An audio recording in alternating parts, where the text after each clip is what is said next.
На дворе осень, а значит самое время позаботиться о своем здоровье. С наступлением холодов возрастает риск подцепить сезонные вирусы. В самой уязвимой группе – дети и люди пожилого возраста. Масштабная вакцинация против гриппа обычно начинается с начала сентября. Это, уверены медики, позволяет избежать эпидемии вируса. Сейчас мы проводим вакцинацию против заболеваний респираторных, против гриппа. Несколько типов гриппа у нас вакцина Ультрекс Квадро.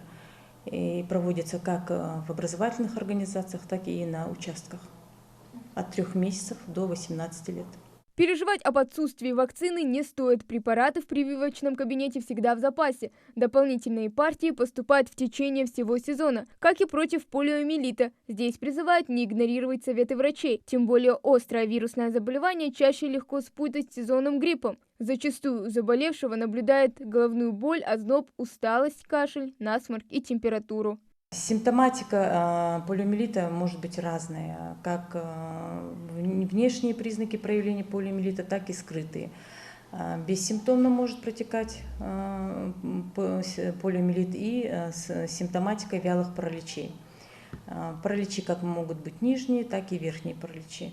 Симптомы обычно длятся от 2 до 5 дней, а затем проходят сами по себе, оставляя тяжелые последствия для маленького неокрепшего организма. Опасное для жизни инфекционное заболевание передается от одного ребенка к другому и может инфицировать спинной мозг, вызывая паралич.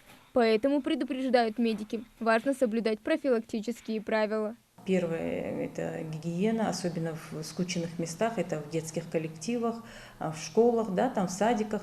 И единственный метод профилактики у нас полиомиелита – это проведение профилактических прививок, которые начинаются у нас в возрасте от 3 месяцев. С кратностью 1,5 месяца на первом году жизни, 3-кратно, и с ревакцинацией, 1, 2 и 3 ревакцинации в возрасте 18 месяцев, 20 месяцев и в 6 лет. А чтобы не допустить этого, важно вовремя вакцинироваться. Перед процедурой каждый ребенок в обязательном порядке проходит медосмотр. Нужно определить, есть ли противопоказания к вакцинации. Ими являются неврологические расстройства и прогрессирующая онкология.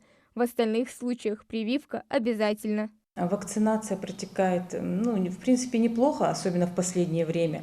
После того, как прошли туры вакцинации, очень много мам, которые уже согласились, которые делают полиомиелит, они видят то, что от полиомиелита никаких реакций нет при проведении прививок, так как у нас вакцина есть инактивированная, есть оральная живая полиомиелитная вакцина, никакой от нее реакции нет.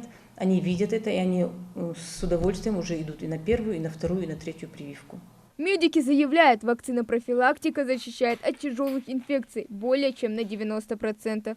Прививки надо проводить, так как дети – это наше будущее. Мы должны быть ответственны за их здоровье. И, соответственно, мы являемся ответственными о их будущем. И поэтому надо делать прививки, надо как-то защищать наших детей. А с так называемыми медотказниками медперсонал проводит профилактические беседы и мероприятия, на которых рассказывают о важности своевременной вакцинации. Хава Гагиева, Султан Магушков, Новости 24.